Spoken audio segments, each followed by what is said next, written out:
WikiLeaks is back in the news after it published Wednesday part of the secret text of a massive new trade pact called the Trans-Pacific Partnership, or TPP. For the past several years, the United States and 12 Pacific Rim nations have been negotiating behind closed doors on the sweeping agreement. On Wednesday, WikiLeaks released a 95-page draft of a TPP chapter focusing on intellectual property rights. WikiLeaks editor-in-chief Julian Assange appeared in a YouTube video Tuesday talking about the leak. We released today the secret intellectual property chapter, what they call intellectual property, but it's actually all about how to extend the monopoly rights of companies like Monsanto, which has genetic patents over wheat and corn, extending the ability of Disney to criminally prosecute people for downloading films, prosecute internet service providers. Japan introducing something they call a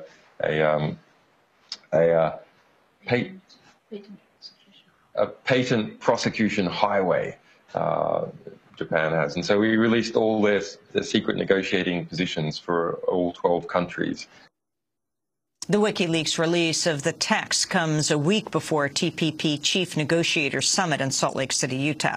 President Obama and U.S. Trade Representative Michael Froman reportedly wish to finalize the TPP by the end of the year and are pushing Congress to expedite legislation that grants the president what's known as fast-track authority. However, this week, some 151 House Democrats and 23 Republicans wrote letters to the administration saying they're unwilling to give the president free rein to, quote, diplomatically legislate. Well, for more, we go to Washington, D.C., where we host a debate on the Trans-Pacific Partnership. Bill Watson's trade policy analyst at the Cato Institute, a libertarian think tank, and Lori Wallach, the director of the fair trade group Public Citizens Global Trade Watch. We welcome you both to Democracy Now! Bill Watson, why do you support the TPP? Well, we need to remember when we see some of these reports about the intellectual property chapter, we need to remember that the free trade agreements are about fundamentally something very different. They are about free trade. And the value of free trade, I think, is really incontrovertible. The United States has been lowering its barriers for 50 years. To engage in the global economy in a way that increases growth economically, that improves the quality of life of people in the United States. We still have a number of protectionist measures in the United States that an agreement like the TPP will address. Particular to Asia that are of interest in this agreement are tariffs, quotas, and subsidies dealing with things like footwear and clothing, consumer items that these barriers really act as taxes on the poor, mostly, who end up paying a larger portion of their income, to support an economic policy that benefits a select few. The protectionist measures in place, these trade barriers, are special interest handouts to big businesses that have good lobbying efforts in Washington, D.C. The purpose of a free trade agreement is to overcome an inherent political difficulty in getting rid of those barriers. We know we want to get rid of the barriers, but it's hard to counteract these special interests because they have a lot of influence in Congress.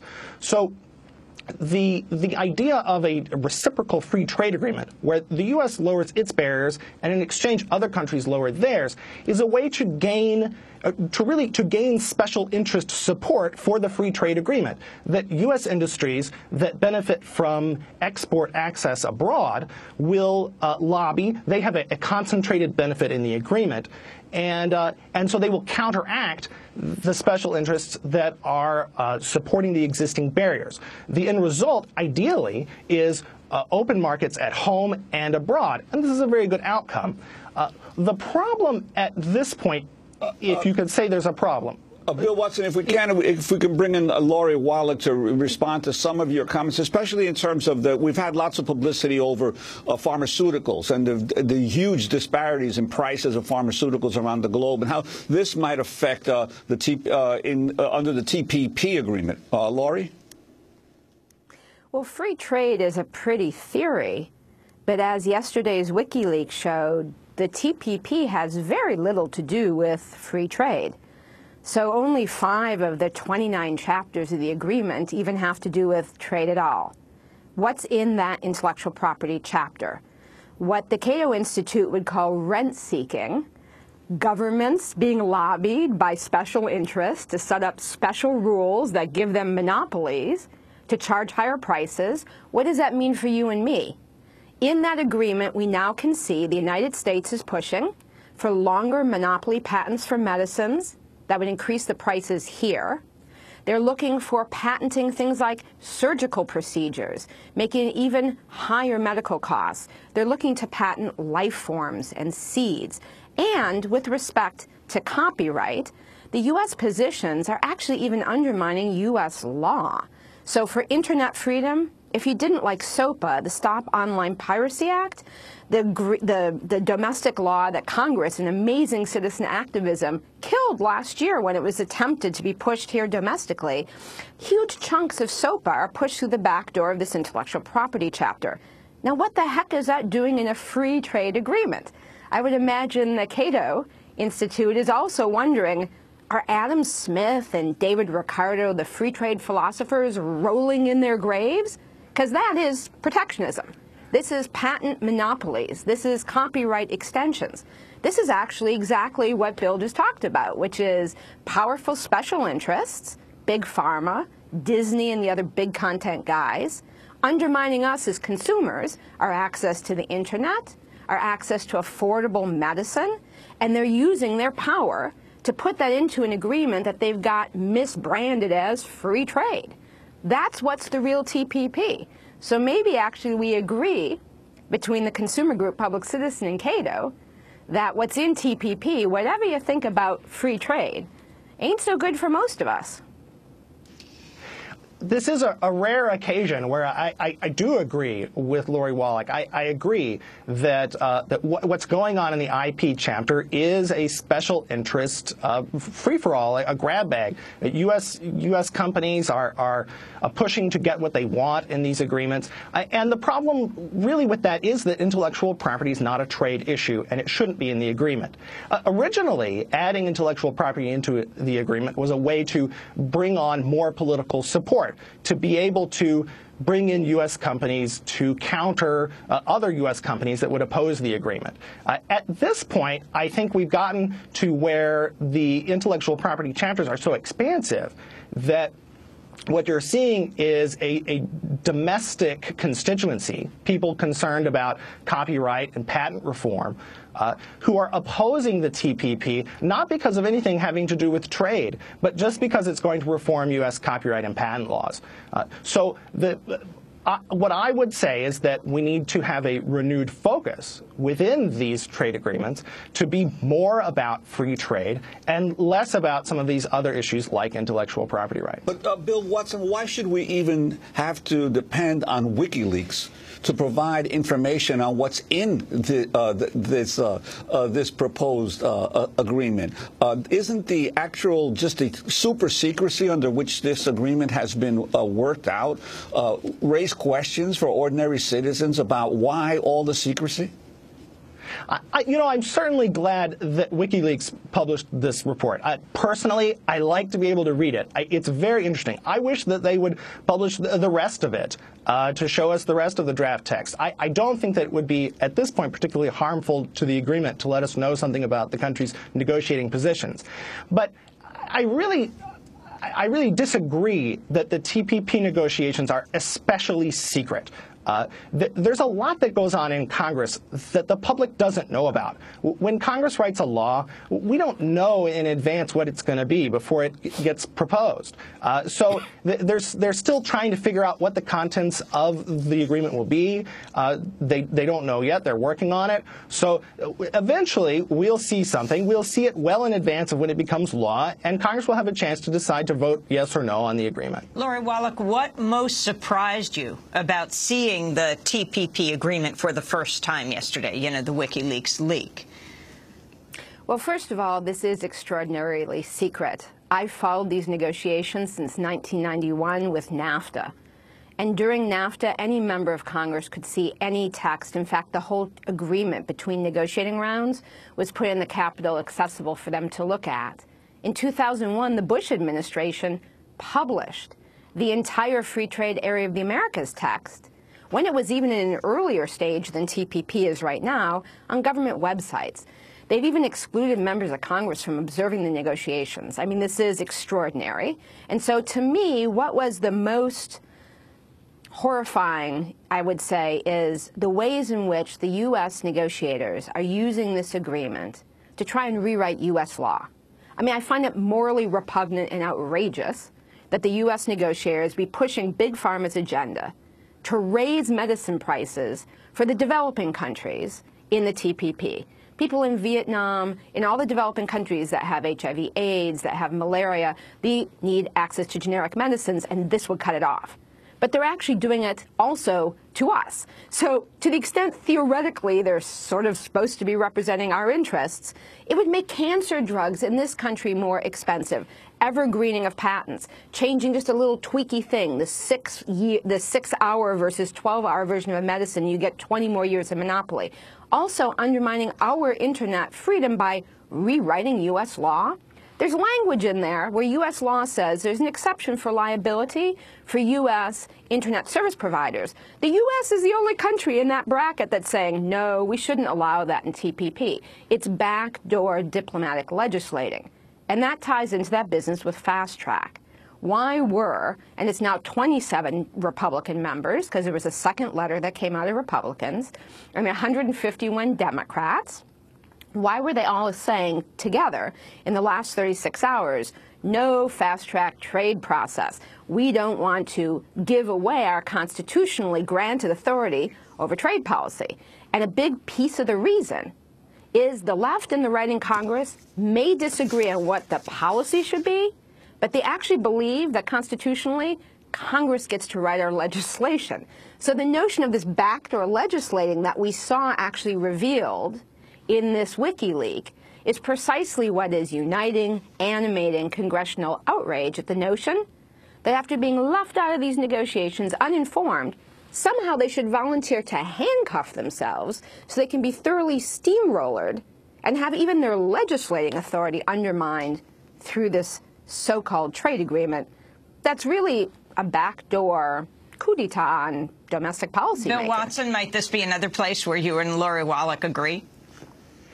Not really. No, I see it on fast track. Let me just say that I don't have a lot of confidence in Congress's ability to come in and resist special interests and make good policies on these areas. But actually, fast track is a way for Congress to exert its influence over these agreements. When Congress passes fast track, it imposes a number of negotiating objectives. One of those, if Congress imposes fast track, is to have strong IP measures in the agreement. So you don't necessarily want Congress's input, if you're trying to get a good policy here, but you do get it through fast track, and you get increased transparency. Fast track will set the rules for who the president has to talk to and inform in Congress, and how Congress participates in the agreement. But let me also say, when Lori talks about how increased patent law on pharmaceuticals is going to harm people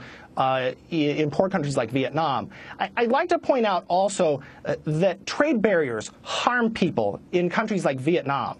Our trade barriers harm them. Their trade barriers harm them. It stunts the growth of their economy, prevents them from engaging in commerce that increases their quality of life. What we need to do is not ditch the free trade agreement because some parts of it are harmful. We need to get rid of the harmful parts and recognize the value of these agreements in improving quality of life around the world. Lori Wallach. I'm sorry. Right now, under the so-called trade authority system, there are 600 corporate advisors who, with the executive branch, are behind closed doors making these rules, seeing the text. I myself have much more faith in the U.S. Congress, the U.S. public, and the U.S. press, and the democratic process, with all of us who will live with the results, messy though democracy may be, having the ability to make sure these policies work for us. I don't want a bunch of unelected U.S. trade negotiators and 600 corporate advisors dictating my future through so-called trade agreements. I mean, these agreements, once they're implemented, you can't change a comma unless all the other countries agree. It locks into place, superglues, cements into place one vision of law that, as we've seen, has very little to do with trade. It's about domestic food safety. Do we have to import food that doesn't meet U.S. safety standards? It's about setting up international tribunals. Can't imagine the Cato Institute likes that, global governance and all, where U.S. government could be sued and our treasury raided by foreign corporations who are rent-seeking compensation for not having to meet our own laws that our domestic companies have to meet. And I got to say something about fast track, which is, in fact, empirically, Bill, fast track is a huge giveaway of Congress's authority. And for anyone who wants to get into the weeds, please take a look at my book, The Rise and Fall of Fast Track Trade Authority. You can get it on tradewatch.org, www.tradewatch.org. We looked at the history of trade authority since the founding of the country. Because of the old Boston Tea Party, Congress, the founders, put Congress in charge of trade, so the king couldn't just dictate with a few special interests what would be our trade policy. And historically, Congress has had the steering wheel, the emergency brake. Nixon came up with fast track in '73. It's anomalous. 16 agreements ever have used this handcuff procedure. Why are Democrats and Republicans together saying no more? Not because they want to have a seat at the negotiating table, but because they want to roll in the formative aspects of trade agreements. In the end, how they vote on it ain't the issue. The question is up front. Is it going to be in our interests with accountability and actually not having these corporate advisors making the calls, or is it going to be a trade agreement like TPP, which Cato must agree really is not about free trade, but has become really the Trojan horse for all these other issues. So in the end, the process is really important, and historically, we've had a new trade negotiating mechanism every 20 years until now. President Obama, as a candidate, said he'd replace it. You can find out if your member of Congress was amongst the 200 who said they'd hold on to their constitutional authority, or if you need to do a little conversation with your member. You can see all of that at exposethetpp.org. That's a website, exposethetpp.org. Lori, if I can bring Bill Watson in on this issue of, because you yourself, Mr. Watson, admit that there are objectionable parts to this agreement that need to be changed. But how would that change occur if the pact is being negotiated essentially in secret, and then fast-track legislation would require Congress to vote it up or down? How would the changes occur? It's a very good question. And, you know, to be honest, the problem with issues like intellectual property is not just in free trade agreements. Congress is not very good about intellectual property either. So I think that we need to be more active in explaining to Congress what the right policies are, to use the democratic process. Fast track and indeed these negotiated agreements are not really a way to bypass Congress. Congress still has say. They still have to approve the agreement. They can do a number of things to exert pressure on the administration to include certain things. They don't always include very good things. So going to Congress is not really the best way to get the agreements through. And indeed, fast track is a way to increase the power of Congress in a number of ways. And so I agree with Lori Wallach, there are some dangers to using fast track. But in the end, I just don't see Congress and even a little bit more transparency as really a panacea for solving these problems. This is a larger issue. As we wrap up, Bill Watson, we gave you the first word. Lori Wallach, you've got the last. The bottom line of all of this is we need a new procedure to replace fast track that gives the public the role and Congress the role to make sure what will be binding, permanent global laws do not undermine either our democratic process of making policies at home that we need, or that lock us into retrograde policies that the current 600 corporate trade advisors are writing to impose on us. So we need a new way to make trade agreements to get different kinds of agreements. And the bottom line with TPP, as this WikiLeaks just showed, it's very dangerous. It's not about trade. You got to find out about it. And you got to make sure your member of Congress maintains their constitutional authority. Democracy is messy, but I myself more trust the American public, the press, and this Congress rather than 600 corporate advisors. We need to make sure what's in that trade agreement suits us, and you all are going to be the difference in doing that. Well, we'll certainly link to the document that WikiLeaks has just leaked, the draft TPP proposal. Lori Wallach, thanks for being with us, Director of Public Citizens Global Trade Watch, and Bill Watson, Trade Policy Analyst at the Cato Institute. Coming up.